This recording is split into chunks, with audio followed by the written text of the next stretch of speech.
They make good money, but it's brutal. It's an awful business. Esports, one of the most controversial titles in recent history. Since its emergence in 1972, it has faced constant backlash from the public and the mainstream media, and from notable names such as Mark Cuban and Shaq, calling the idea of esports an awful business with no potential. And while these words remained true for some years, something changed to the point where Shaq and Mark Cuban completely U-turned their thoughts and are now heavily invested in the industry. This came at the same time when esports went from failing multiple live events due to lack of turnout to breaking live attendance records year after year, and now having some of the most passionate fans in the world. But the question remains, how did something which was so heavily criticized become almost respected and appreciated?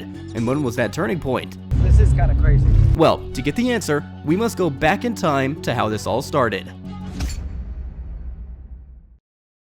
The year is 1958, and technology is not part of people's daily lives like it is today. So, in a New York lab, physicist William Higginbotham is on a mission. He wants to make science fun and interesting for everyone at their lab's annual public exhibition. He wants to show how science can resonate with our daily lives. So, he invented Tennis for Two. It's a simple game where you use a controller to hit a ball back and forth on an electrical signal display device. The goal wasn't to create a groundbreaking product or conduct scientific research. He wanted to simply entertain the visitors at the exhibition, and it worked. People lined up and eagerly waited for their turn to play. Little did Higginbotham know that this innovation would set off a chain reaction. Tennis for Two inspired many people to make more games, and a few years later, in 1972, the first known video game competition was held at Stanford University. The game of the day? Space War, and the prize? A year's subscription to Rolling Stone magazine. Now, this prize wasn't a fortune and probably not exciting for many, but it was enough to light a new spark in the world of gaming.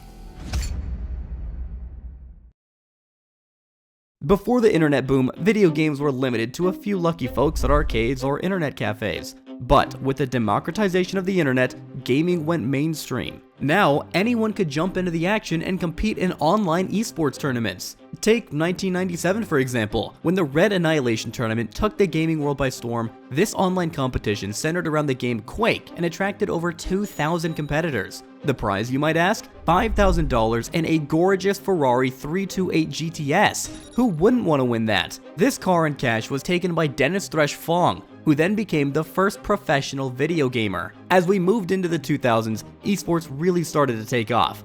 Major League Gaming began hosting huge tournaments for games like Halo and Call of Duty. Even though many people were still unsure about esports, the world was slowly beginning to see it as a serious and exciting part of gaming.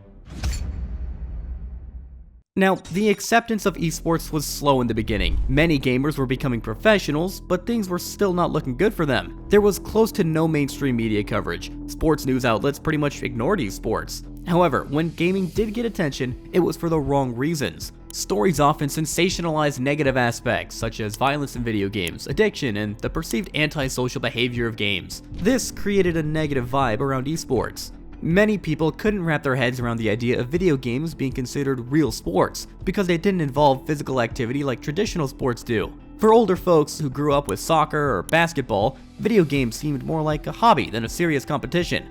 Gamers would hear things like, "Don't you have a life?" or "Isn't sitting in front of a computer bad for you? Does it even make you any money?" When people would think of a professional gamer, their mind would paint a picture of a so-called nerdy-looking white male who wears thick glasses, has a bearded face, tech neck, and wrong posture. Two notions: bad health and financial issues. Were somewhat correct though. Health wasn't a top priority for many back then, and it wasn't uncommon for players to neglect their well-being. Financially, esports were tough. Prize pools and sponsorships were limited, so many players had to fund their own participation, which was simply not sustainable. Balancing a job with intense gaming practice was nearly impossible, leading many to quit before they could even begin to shine. However, the game began to change dramatically with the rise of Twitch. In 2011, Twitch launched as a new platform for live video game streaming. It quickly became popular with gamers starting their own channels, streaming their gameplay, and interacting with viewers. They built fan communities and gained followers. This brought esports into the spotlight. Gamers could now reach out all over the world, and brands saw a chance to advertise to this growing audience. Streamers started earning money through subscriptions, donations, and ads. What used to be a distant dream job is now possible. Suddenly, a career that seemed like a dream that couldn't be fulfilled due to a lack of money became possible. As esports became more popular, people began to see it in a positive light. Other than Twitch, gamers like Ninja played a huge role in shifting this narrative. He became popular in 2018 and instantly became a massive celebrity. Like other high-profile football or NBA personalities, he would appear in talk shows and have exclusive brand partnerships. This gave hope to many aspiring gamers, who then decided to chase their dreams. Currently, esports is a billion-dollar industry and millions of people watch the major events. Many countries and official bodies are considering it a form of sport. No matter what sports they play, every gamer dreams of winning an Olympic medal. However, this is now becoming a dream come true for gamers, as the first ever Olympics Esports Games will be held in Saudi Arabia in 2025. It wouldn't be wrong to say that we have only seen the beginning of esports, so buckle up, the game is just getting started.